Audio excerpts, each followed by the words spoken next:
Passiamo ad un altro gruppo che arriva da Cagliari, chiama questo gruppo Anomalia. Riccardo De Sì al basso, Fabrizio Ferrari alla batteria, Sandro Sanna alla chitarra, Mauro Sabiucciu anche lui alla chitarra e Roberto Manca la voce. Qual è il significato di questo Anomalia? Perché avete scelto questo nome? Perché lo avete proprio in maniera specifica voluto accentare lì? Avete precisato che si pronunciasse in questo modo? Sì, perché diciamo è una questione di coerenza, anomalia ma ancora più anomala.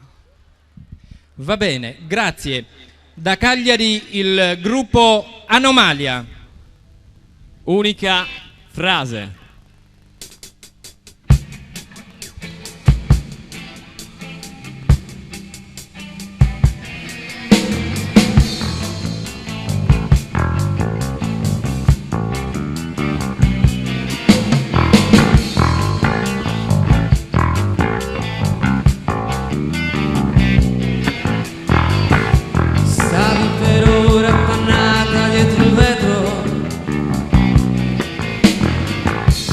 Pochi attimi si è frantumato, lasciando solo un vago ricordo della tua immagine ora scomposta.